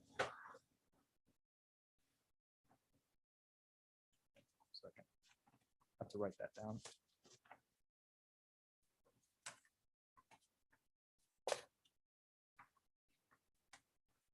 So motion is to accept the application as presented with the conditions that the CEO will sign off on noise, stormwater, and erosion control items. Mark made the motion. Barbara seconded. Any further discussion? I'm not in favor of this. There's too many unanswered environmental questions. I won't be voting in favor. Okay. Any other discussion? All those in favor? Sarah? I'm abstaining. Okay. I So, haven't seen some of the documents that have been part of the discussion tonight. okay. So that's for approving. All those against? That is one against. And you stated the reason was because of the environmental standards, correct, Brendan? Correct, yeah. And Sarah, you're abstaining because you did not see all the documents that were here at the town office tonight, correct? Correct. Yeah. You cannot specify a reason for a vote. Has to take place in discussion. It cannot be a matter of record. That's fine. Yeah, that is part of it because Susan sometimes needs me to, wait, what? I meant to comment for the. Oh, okay. Oh, when he was in the discussion phase. You just commented on his, you recorded his vote as you're writing. Right. Negative, you gave it a reason. That's not legal. You can't do that. You can just say he voted against. Okay. Minutes contain why. Okay. It's important to follow the rules. That's what you're trying to do. All right.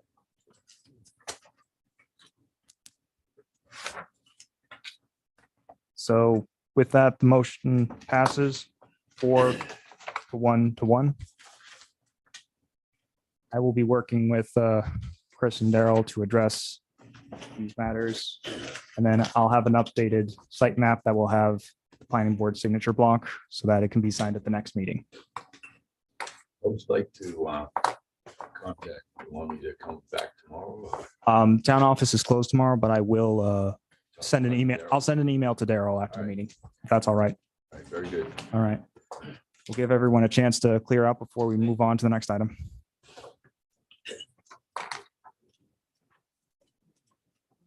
Thank you, everybody, for coming.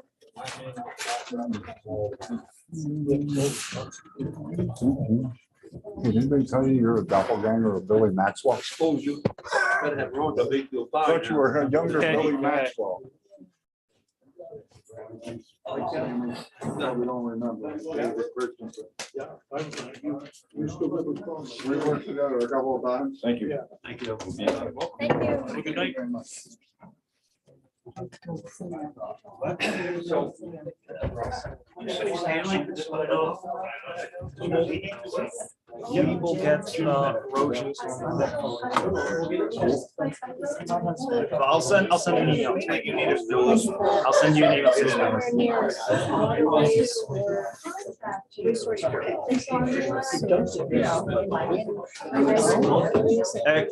Hey, everyone, excuse me.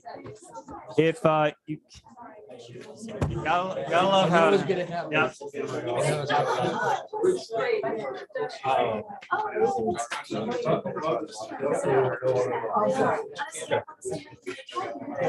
hi to Joe. I will. Do you feel comfortable with the vote?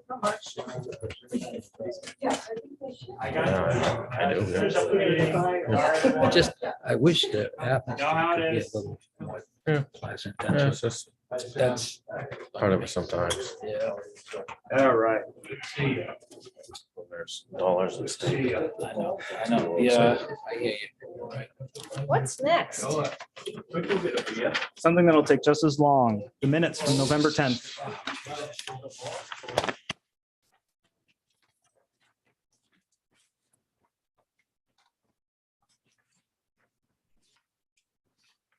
I think everyone got a copy of it.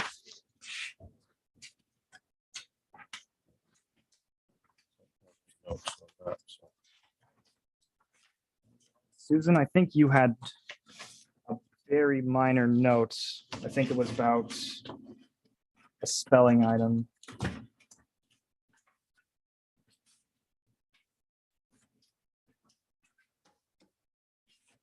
Spelling of the last name, Yep.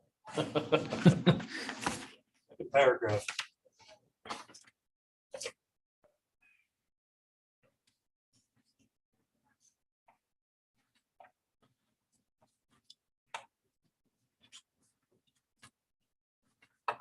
Yeah, but what if that was the original spelling hundreds of years ago?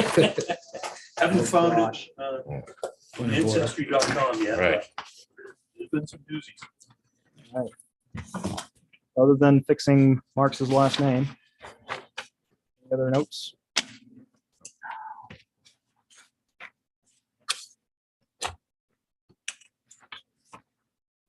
In that case, is there a motion to accept the minutes as amended?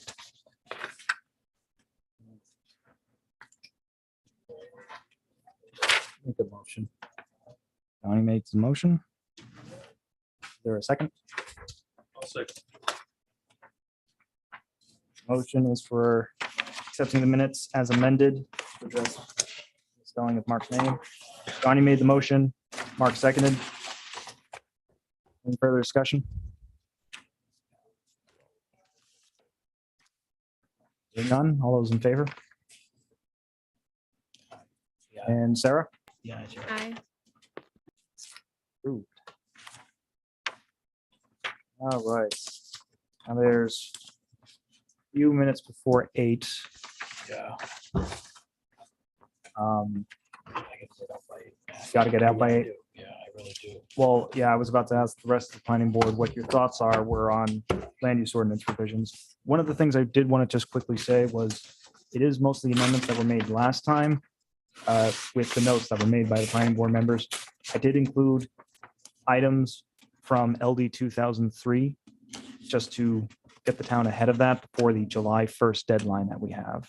You include notes where? Should be, I believe, That's what I emailed you and asked you about information about. right. it. I have it somewhere.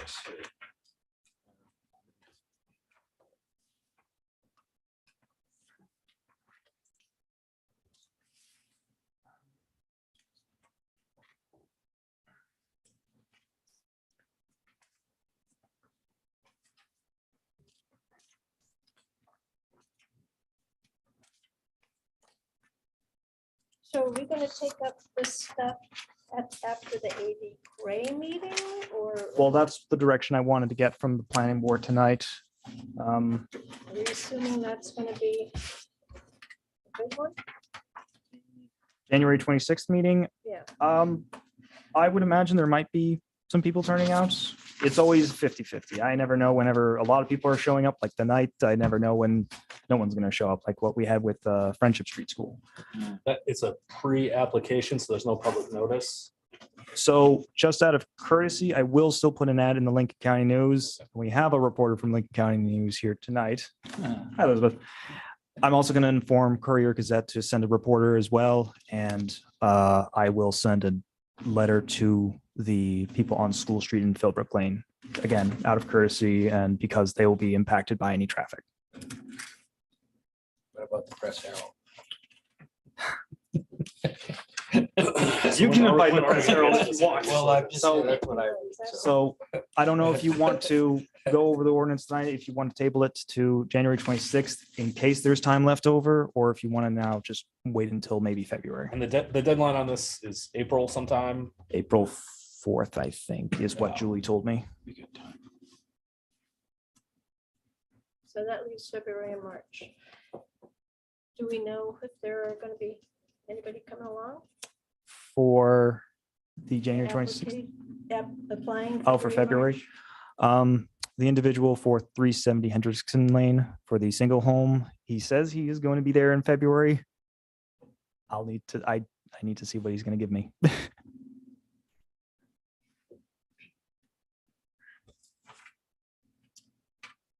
Okay, so what, the LD 2003, Yeah, I'm sorry. That would be.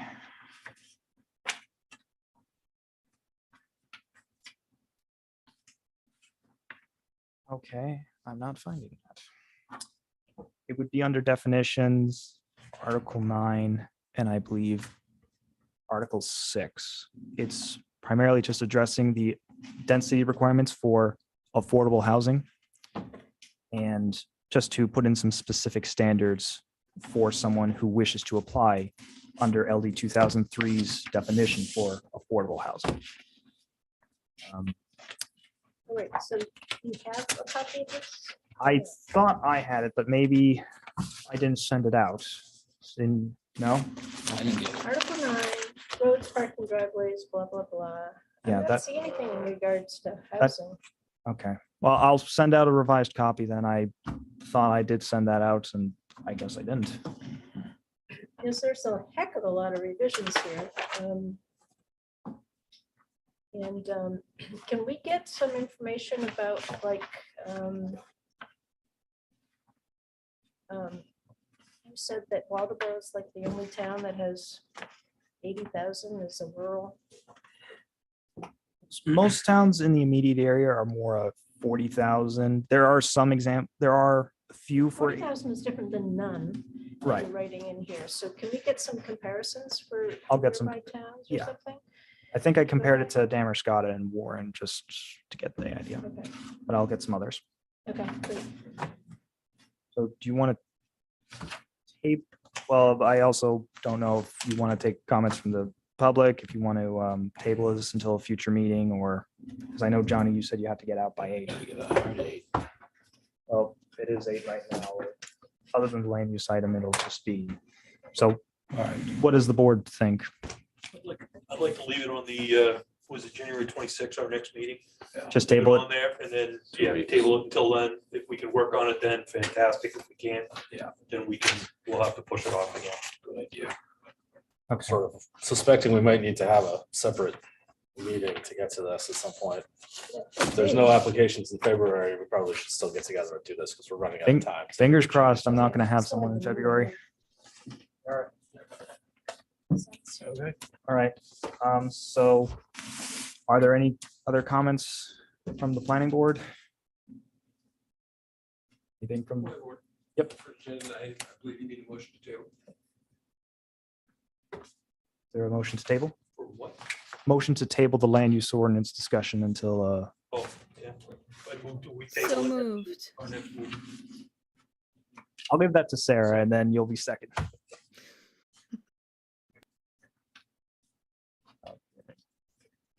Six.